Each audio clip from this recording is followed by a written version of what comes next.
आज के मुख्य समाचार। मुंबई में खौफ का नाम बन चुके मान्या सुरवे को इनकाउंटर में किया ढेर। गोरखपुर में एक के लिए 10 से 12 लोगों ने दावेदारी पेश की। गोवा चुनाव को लेकर राउत का ममता बनर्जी पर बड़ा राजनीतिक हमला। नशा तस्करों के खिलाफ पुलिस का अभियान को मिल रही कामयाबी। आज जब हम एनकाउंटर का नाम सुनते हैं तो कई सारे फिल्मी दृश्य आंखों के सामने से गुजर जाते हैं, लेकिन आज हम आपको बताएंगे देश के पहले एनकाउंटर के बारे में, जिसमें 80 के दशक में मुंबई में खौफ का नाम बन चुके मान्या सुरवे को ढेर कर दिया गया था। इस एनकाउंटर और मान्या सुरवे के ऊपर बाद में अभिनेता जॉन अब्राहम ने फिल्म शूटआउट ऑफ वडाला भी बनाई थी। मान्या सुरवे का असली नाम मनोहर अर्जुन सुरवे था। मान्या सुरवे मुंबई के कीर्ति कॉलेज से ग्रेजुएट था और अपने सौतेले भाई भार्गव के चलते अपराध की दुनिया में आया था। मनोहर सुरवे को उसके दोस्त मान्या नाम से बुलाते थे। पढ़ाई के दौरान ही उसने अपने कुछ दोस्तों के साथ एक गैंग शुरू कर दिया। साल 1969 में मान्या सुरवे ने अपने भाई के साथ मिलकर एक शख्स की हत्या कर दी। इसी मामले में उसे आजीवन कारावास की सजा हुई। हत्या के मामले में आजीवन कारावास की सजा काटने के लिए मान्या सुरवे को अन्य के साथ पुणे के यरवदा जेल में रखा गया। जेल में जाने के बाद मान्या सुरवे का आतंक चरम पर था। जेल प्रशासन ने परेशान होकर उसे रत्नागिरी जेल भेज दिया। मान्या सुरवे भड़क गया और रत्नागिरी जेल में भूख हड़ताल पर बैठ गया। हड़ताल के चलते वह बीमार हो गया और उसे इलाज के लिए अस्पताल ले जाया गया। इसी अस्पताल से मान्या चकमा देकर फरार हो गया। 14 नवंबर 1979 को पुलिस हिरासत से भागा मान्या अब मुंबई पहुंच गया और हत्या, लूट जैसी घटनाओं को अंजाम देने लगा। मान्या की गैंग खतरनाक इसलिए भी थी क्योंकि उसकी गैंग में कई बड़े गैंगस्टर और खतरनाक माफिया शामिल हो चुके थे। 80 की दशक में मान्या का आतंक चरम पर पहुंच चुका था। शहर के लोगों में उसका बड़ा खौफ था और इसी बीच उसने दाऊद इब्राहिम के बड़े भाई शब्बीर इब्राहिम कासकर की हत्या कर दी। दाऊद की हत्या के बाद मान्या की दुश्मनी दाऊद इब्राहिम से हो ही चुकी थी, लेकिन अब मुंबई पुलिस भी सवालों के घेरे में थी। इस दौरान मान्या का गैंग पुलिस के निशाने पर था और लगातार गिरफ्तारियां जारी थी।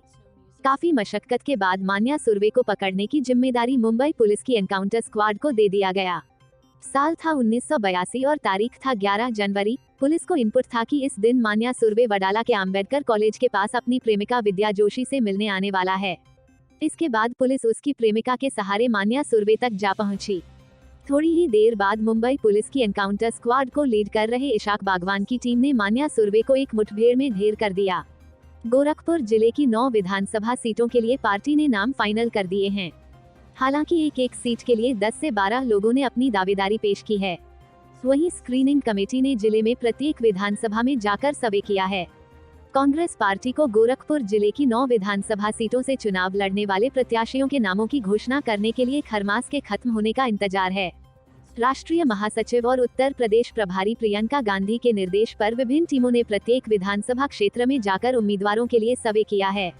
लोगों का फीडबैक लेने के बाद प्रत्याशियों के नामों को अंतिम रूप दिया गया है। बताया गया कि एक सीट के लिए 10-12 लोगों ने दावेदारी पेश की है। उत्तर प्रदेश चुनाव के मद्देनजर कांग्रेस की महासचिव प्रियंका गांधी ने विभिन्न मुद्दों और अभियान के जरिए लोगों तक पार्टी की पहुंच बनाने की कोशिश की है। संगठन को मजबूत करने और कार्यकर्ताओं में जोश भरने के लिए प्रियंका गांधी ने चंपा देवी पार्क में रैली भी की थी। इसके बाद से कांग्रेसियों में काफी जोश दिखाई भी दे रहा है।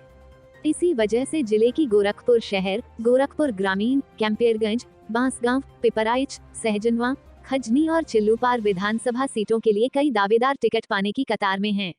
सभी ने जिलाध्यक्ष के माध्यम से प्रदेश नेतृत्व तक दावेदारी पेश की है।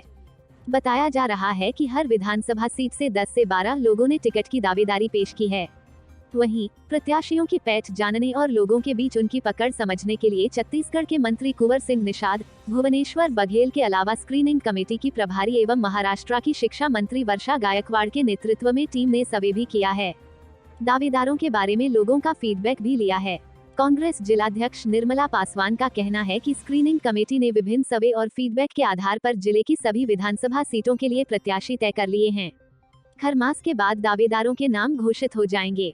निर्मला का कहना है कि कांग्रेस पार्टी पूरी तैयारी के साथ चुनाव लड़ेगी। मुंबई, शिवसेना नेता संजय राउत ने तृणमूल कांग्रेस के गोवा विधानसभा चुनाव लड़ने को लेकर बहुत बड़ा दावा किया है और ममता बनर्जी की पार्टी पर बेहद सनसनीखेज आरोप भी लगाए हैं। पश्चिम बंगाल की मुख्यमंत्री ममता बनर्जी की पार्टी पर एंटी कांग्रेस स्टैंड लेने का आरोप लगाते हुए उन्होंने कहा है कि इससे बीजेपी को ही फायदा पहुंचने वाला है। गौरतलब है कि गोवा में कांग्रेस के बड़े नेताओं को टीएमसी में शामिल करवाने के बाद खुद ममता बनर्जी अपने को राष्ट्रीय नेता के तौर पर पेश करने के मंसूबे के साथ मुंबई का दौरा भी कर चुकी हैं और शिवसेना के वरिष्ठ नेताओं और मंत्रियों के साथ ही राज्य की महाविकास अघाड़ी सरकार के सबसे प्रभावशाली नेता शरद पवार से भी मिल आई हैं। शिवसेना सांसद संजय राउत ने रविवार को टीएमसी पर कांग्रेस विरोधी स्टैंड लेने के लिए जोरदार हमला किया है। उनका दावा है कि ममता बनर्जी की पार्टी की गोवा चुनावों में मौजूदगी से सबसे ज्यादा फायदा सत्ताधारी बीजेपी को ही मिलेगा। शिवसेना के मुखपत्र सामना के साप्ताहिक कॉलम रोक टोक में राउत ने लिखा है कि टीएमसी ने कांग्रेस समेत अन्य दलों के गैर भरोसेमंद नेताओं को पार्टी में शामिल किया है। यह रवैया पश्चिम बंगाल की मुख्यमंत्री ममता बनर्जी को शोभा नहीं देता, जो खुद भी बीजेपी से लड़ रही हैं। उन्होंने आरोप लगाया कि गोवा में विधानसभा चुनावों पर तृणमूल कांग्रेस बहुत ही ज्यादा खर्च कर रही है और बहुत लोग कहते हैं पार्टी की ओर से खर्च किए जा रहे इस फंड का स्रोत कहीं और है। हालांकि यह स्रोत क्या और कहां है, इसके बारे में उन्होंने ज्यादा खुलासा नहीं किया है। राउत का आरोप है कि सभी दलों ने गोवा को इस समय राजनीतिक प्रयोगशाला बनाकर रख दिया है। चुनाव आयोग ने शनिवार को ही 40 सदस्यीय गोवा विधानसभा के लिए 14 फरवरी को चुनाव करवाने का ऐलान किया है। यूं तो बीजेपी के विरोध के दौरान दिल्ली में शिवसेना और टीएमसी में अभी काफी करीबी देखी जाती है, लेकिन अब राउत ने जो दावा कर दिया है वह ममता बनर्जी पर बहुत बड़ा राजनीतिक हमला है। उन्होंने कहा है, गोवा में टीएमसी की मौजूदगी सबसे ज्यादा बीजेपी को फायदा पहुंचाएगी।